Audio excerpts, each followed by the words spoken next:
Negosiasi antara Amerika Serikat dan Rusia mengenai perang di Ukraina kembali diaktifkan, dan ada tanda-tanda bahwa kita kembali memasuki siklus negosiasi. Besok 23 Juli di Manila, pada forum para Menteri Luar Negeri negara-negara ASEAN, Menteri Luar Negeri Rusia Sergei Lavrov akan bertemu dengan Menteri Luar Negeri Amerika Serikat Mark Rubio. Ini adalah pertemuan tatap muka pertama antara kedua menteri sejak September tahun lalu. Topiknya menurut Lavrov adalah Ukraina dan kesepakatan Anchorage. Mark Rubio telah mengonfirmasi pertemuan tersebut dan menjelaskan mengapa Washington tidak memutuskan kontak dengan Moskow. Dia mengatakan bahwa Rusia dan Amerika Serikat sebagai kekuatan nuklir terbesar tidak bisa menolak dialog. Pada saat yang sama, Bloomberg mengutip 3 sumber yang dekat dengan Kremlin melaporkan bahwa Vladimir Putin telah memperketat tuntutan teritorial terhadap Ukraina. Dia tidak lagi setuju untuk mengembalikan satu jengkal pun tanah yang diduduki kepada Ukraina. Dia menuntut seluruh Donbas serta wilayah yang diduduki di Oblast Sumy dan Kharkiv berniat ia pertahankan sebagai zona penyangga. Dan dia akan kembali ke meja perundingan hanya setelah sepenuhnya menguasai seluruh Oblast Donetsk. Ngomong-ngomong, Kementerian Pertahanan Federasi Rusia telah berjanji kepadanya untuk menyelesaikan hal itu sebelum akhir tahun ini. Nah, sehari sebelumnya, Presiden Azerbaijan Ilham Aliyev secara terbuka membongkar satu lagi jalur komunikasi di Baku dari tanggal 12 hingga 14 Juni. Pada bulan Juli berlangsung pertemuan tertutup antara mantan pejabat tinggi Rusia dan Jerman, di mana mereka membahas cara mengakhiri perang tanpa sepengetahuan Azerbaijan sendiri. Dan dari sinilah semuanya menjadi semakin menarik. Jadi, mari kita bahas semuanya bersama-sama. Nama saya Alexei Peci, mari kita bahas topik-topik ini bersama-sama. Namun sebelum kita mulai, saya mohon Anda untuk berlangganan saluran ini. Kita sedang menuju angka 300.000 pelanggan, jadi saya akan sangat berterima kasih atas langganan Anda secara pribadi. Jadi, Kepala Kementerian Luar Negeri Rusia, Sergei Lavrov sendiri, hari ini mengumumkan bahwa dia akan mengadakan pertemuan dengan Marco Rubio pada hari Kamis 23 Juli di Manila, di sela-sela forum para Kepala Kementerian Luar Negeri ASEAN. Lucunya, sekarang orang Rusia kembali mencoba berpegang pada kesepakatan di Anchorage, yang seperti yang Anda ingat sebenarnya tidak pernah ada. Baru kemarin Bloomberg menulis bahwa Rusia menganggap kesepakatan Anchorage sudah tidak berlaku lagi karena sikap Amerika Serikat yang semakin keras terhadap Ukraina.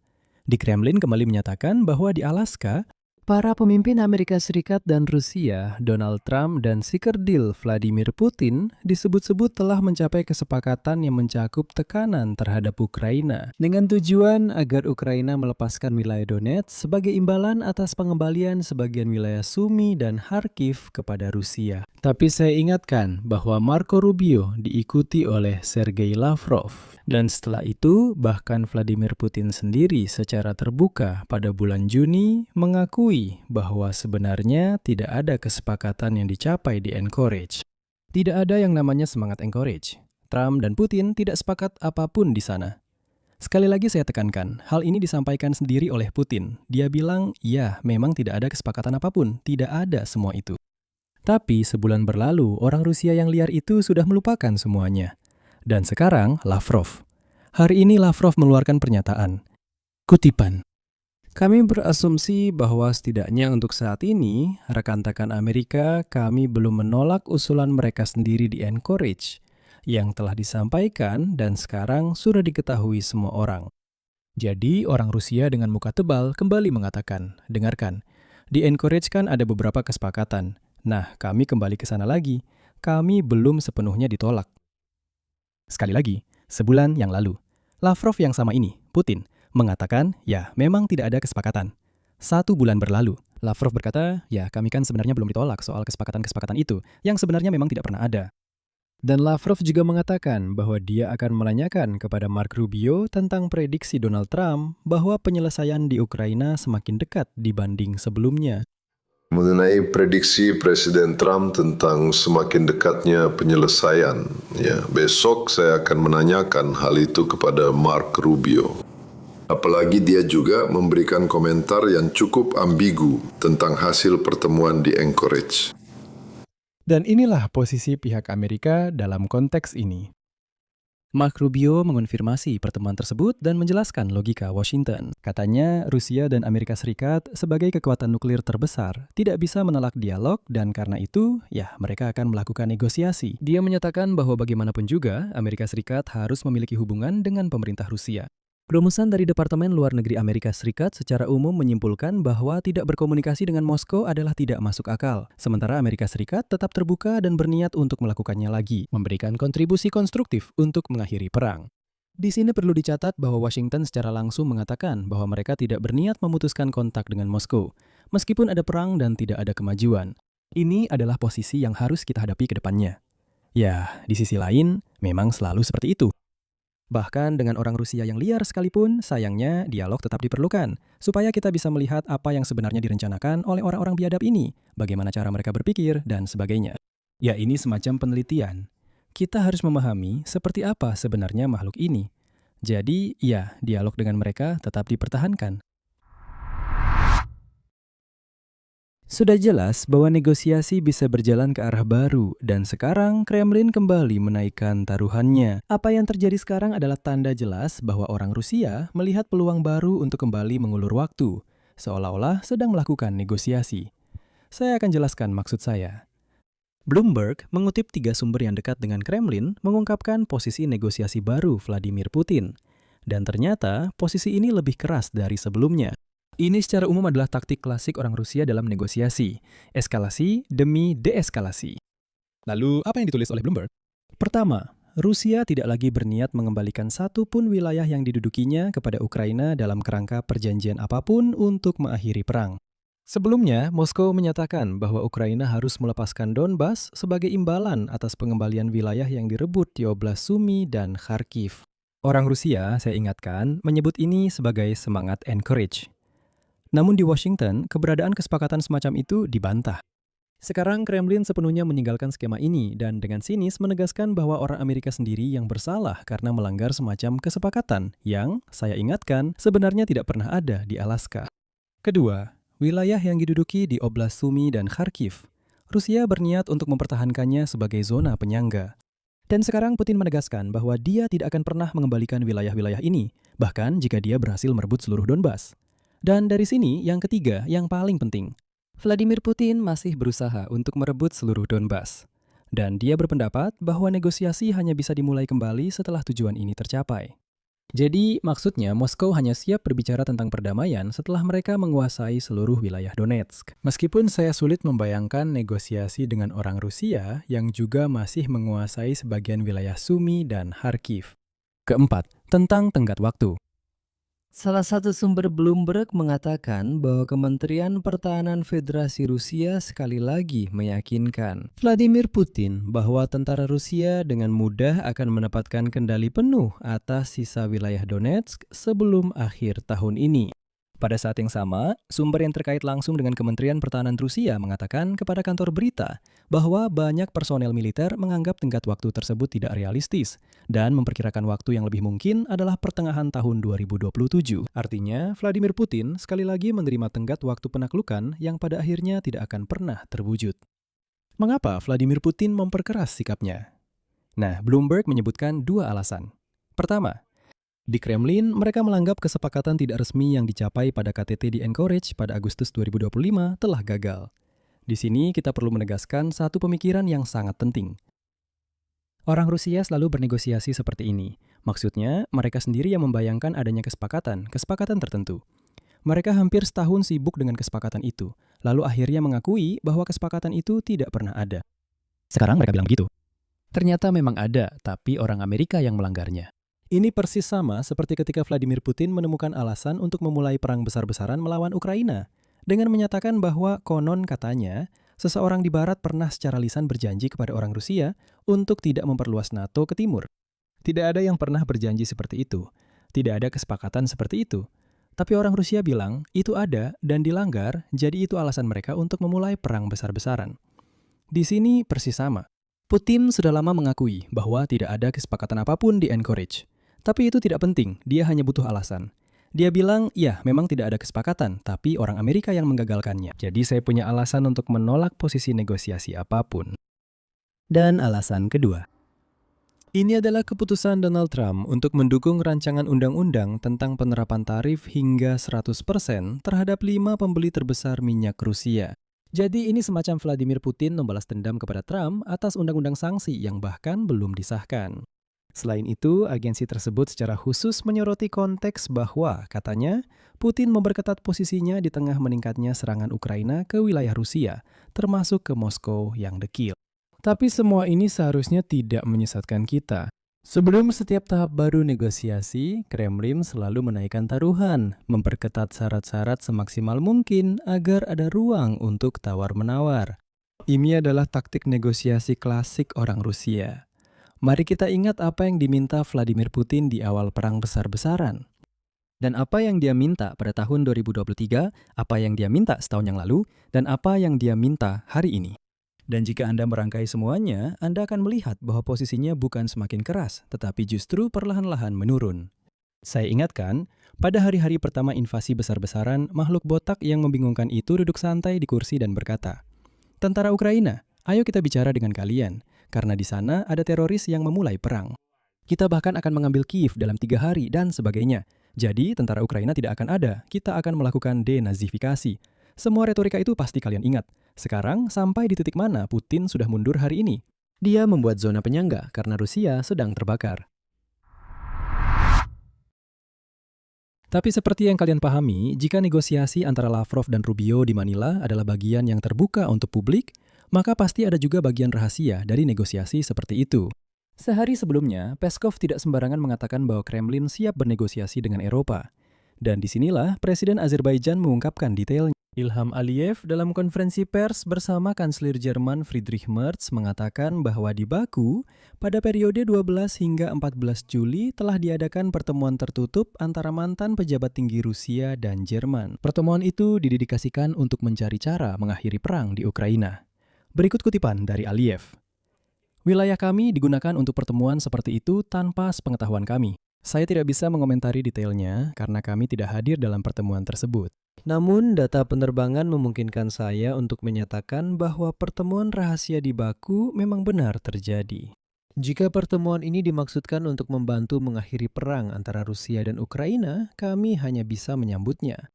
Dan setelah laporan di media, Aliyev memerintahkan Dinas Perbatasan Negara Azerbaijan untuk melakukan pemeriksaan terpisah. Sedangkan Kanselir Merz menyatakan bahwa dia sama sekali tidak mengetahui tentang pertemuan ini. Sekarang, secara spesifik, siapa saja yang ada di sana? Dari pihak Rusia, delegasi dipimpin oleh Viktor Zubkov. Dia adalah mantan Perdana Menteri Rusia dan saat ini menjabat sebagai Ketua Dewan Direksi Gazprom. Bersamanya di Baku tiba Valery Fadeev. Dia adalah Ketua Dewan di bawah Presiden Rusia untuk pengembangan masyarakat sipil dan hak asasi manusia. Dan Alexei Gromyko. Dia adalah Direktur Institut Eropa di Akademi Ilmu Pengetahuan Rusia. Dari pihak Jerman ada Ronald Pavalo. Dia adalah mantan Kepala Kantor Kanselir Federal Jerman. Dan Matthias Platzek. Dia adalah mantan Perdana Menteri Negara Bagian Brandenburg. Ya Tuhan, susah sekali mengucapkannya. Dan ini bukan kejadian sekali saja. Ternyata, Zubkov sejak tahun 2024 secara rutin mengadakan pertemuan tertutup dengan mantan pejabat Jerman. Kontak-kontak ini berlangsung melalui jalur bekas forum dialog Petersburg yang secara resmi dihentikan setelah dimulainya perang besar-besaran oleh orang-orang Rusia yang beringas terhadap Ukraina. Namun di sini penting untuk tetap membedakan antara pertemuan bisnis dan negosiasi jalur politik terkait penyelesaian perang. Ini adalah poin yang penting. Dan sementara Moskow menjalin kontak di Manila dan Baku, pada saat yang sama mereka juga sedang menyiapkan tikaman dari belakang. Ini adalah bukti lain mengapa Marco Rubio besok di Manila sama sekali tidak boleh mempercayai kuda Rusia Sergei Lavrov. Kepala Pusat Penanggulangan Disinformasi di Dewan Keamanan Nasional dan Pertahanan Ukraina, Andriy Kovalenko, melaporkan bahwa Rusia sedang menyiapkan provokasi false flag terhadap negara-negara NATO.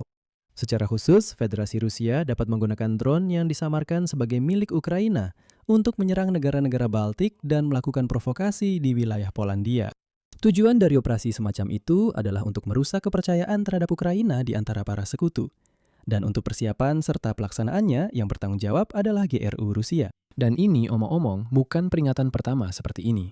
Saya ingatkan, beberapa hari sebelumnya, Menteri Luar Negeri Polandia, Radoslav Sikorski, saat kunjungan ke Amerika Serikat juga menyatakan bahwa Rusia bisa saja melakukan serangan terhadap negara anggota NATO atau mensimulasikan serangan di wilayahnya sendiri. Dan dalam kedua kasus tersebut menggunakan drone Ukraina. Nah, tujuannya untuk mendapatkan alasan menyerang sekutu barat Kiev, terutama Polandia. Sikorski menyebut kegagalan Rusia di front Ukraina sebagai alasan rencana tersebut. Selain itu, sekarang semakin sering terdengar kabar tentang rumor mobilisasi di Rusia pada musim gugur, dan bahwa Putin siap membuka front kedua. Ini juga merupakan elemen tekanan terhadap Eropa dengan tujuan memaksa Ukraina untuk menyerah melalui negara-negara Eropa. Dan sekarang, ketika kita sudah mengumpulkan semua fakta, mari kita analisis bersama bagaimana seluruh cerita tentang negosiasi ini akan memengaruhi Ukraina dan apa yang direncanakan oleh Kremlin. Pertama, tidak ada pelunakan posisi Putin meskipun ada judul-judul tentang negosiasi. Posisinya justru menjadi lebih keras. Dulu masih ada pembahasan tentang pertukaran wilayah. Sekarang, Moskwa tidak mau menyerahkan apapun dan malah menambahkan tuntutan zona penyangga di wilayah Sumy dan Kharkiv. Syarat untuk kembali ke meja perundingan adalah pendudukan awal seluruh wilayah Donetsk. Artinya, Kremlin sebenarnya bukan menawarkan negosiasi, melainkan penyerahan diri. Tapi jangan buru-buru mengambil kesimpulan. Kedua, batas waktu yang dijanjikan Kementerian Pertahanan Rusia kepada Vladimir Putin untuk merebut seluruh Donbas justru dianggap tidak realistis oleh militer mereka sendiri. Dan bukannya akhir tahun 2026, mereka malah menyebut tahun 2027. Dan ini berarti bahwa Moskow sendiri tidak bisa memenuhi syarat untuk bernegosiasi. Dan seluruh skema ini berubah menjadi cara untuk mengulur waktu. Sekali lagi, sekarang Putin berkata, sebelum saya merebut Donbas, tidak akan ada negosiasi. Tapi para jenderalnya sendiri bilang, dengar, sampai akhir tahun kita pasti tidak akan merebutnya. Artinya, setengah tahun ke depan tidak akan ada perebutan. Dan pada saat yang sama, Lavrov mencoba bernegosiasi dengan Rubio, seolah-olah mereka siap berdialog. Ketiga, mengaktifkan semua saluran sekaligus. Lavrov ke Rubio, Zubkov ke pihak Jerman lewat Baku. Lalu ada juga pernyataan Peskov tentang kesiapan berbicara dengan Eropa. Di tengah apa yang sedang terjadi di dalam Rusia sendiri, saya ingatkan konteksnya. Kilang minyak yang terbakar dan krisis bahan bakar. Gudang Wildberries di 4 wilayah terbakar habis. Bank-bank Rusia memperkirakan kenaikan suku bunga acuan karena inflasi akibat krisis bahan bakar. Modal perlahan-lahan keluar dari Rusia. Sementara itu, Trump mendukung rancangan undang-undang tentang tarif 100% terhadap pembeli minyak Rusia. Artinya, Moskow mencari dialog bukan dari posisi kekuatan, tetapi tetap di bawah tekanan. Keempat, dan ini yang paling berbahaya bagi kita. Sementara semua isyarat negosiasi ini berlangsung, GRU Federasi Rusia sedang menyiapkan provokasi di bawah bendera Ukraina terhadap negara-negara NATO. Skemanya sudah jelas. Di meja perundingan, mereka berpura-pura bersikap konstruktif, tapi melalui GRU, mereka menyerang Baltik dan Polandia dengan drone yang seolah-olah milik Ukraina, agar kita bertengkar dengan sekutu-sekutu kita. Jika provokasi seperti itu terjadi saat negosiasi berlangsung, itu bisa merusak dukungan kita di Barat lebih parah daripada pernyataan apapun. Jadi ini adalah upaya untuk menunjukkan, lihat, kami orang Rusia sudah duduk di meja perundingan, tapi orang Ukraina dengan drone mereka menyerang Eropa dengan sengaja untuk menggagalkan perundingan ini. Jadi mereka apa? Tidak menginginkan perdamaian. Dan yang kelima, pertemuan di Baku menunjukkan bahwa selain diplomasi resmi, ada saluran bayangan yang bekerja melalui mantan pejabat dan Gazprom, melalui jalur dialog tertutup Saint Petersburg. Dan sejak tahun 2024, semua ini terjadi secara rutin. Bahkan Aliyev mengetahui hal ini dari data penerbangan, sementara Mers sama sekali menyangkalnya di depan umum. Ini adalah kasus di mana masa depan Ukraina bisa didiskusikan oleh orang-orang tanpa sepengetahuan Ukraina. Padahal mereka bahkan tidak pernah dipilih oleh siapapun. Kesimpulannya, besok 23 Juli, Lavrov dan Rubio untuk pertama kalinya dalam 10 bulan akan duduk di meja perundingan di Manila dan membahas Ukraina. Sikap Moskow pada saat ini menjadi lebih tegas. Tidak ada pengembalian wilayah, seluruh Donbas, zona penyangga di wilayah Sumy dan Kharkiv. Dan perundingan hanya akan dilakukan setelah seluruh wilayah Donetsk berhasil direbut, yang bahkan militer mereka sendiri tidak percaya akan selesai sebelum tahun 2027. Secara bersamaan, terungkap saluran bayangan Zubkov dengan orang Jerman di Baku. Nah, Dewan Keamanan dan Pertahanan Nasional Ukraina memperingatkan tentang provokasi yang sedang dipersiapkan oleh GRU dengan menggunakan bendera Ukraina terhadap negara-negara NATO. Kesimpulannya sederhana, Rusia sekarang duduk di meja perundingan bukan karena ingin perdamaian, tetapi karena mereka sedang dalam kesulitan. Depo minyak terbakar, kilang minyak terbakar, sekarang semua gudang hancur satu persatu, dan modal pun kabur dari negara. Dan di sini juga mungkin Trump benar-benar akan memberlakukan sanksi baru. Dan pada saat yang sama, Rusia sedang menyiapkan tipu daya untuk membuat kita berselisih dengan sekutu-sekutu kita. Oleh karena itu, sekali lagi saya mengimbau agar selalu sangat waspada terhadap negosiasi semacam ini. Di sini saya akhiri dulu, tulis pendapat dan kesimpulan Anda di kolom komentar di bawah episode ini. Jangan lupa subscribe channel ini, tekan lonceng, dan beri like. Itu saja untuk kali ini, jaga diri Anda, sampai jumpa.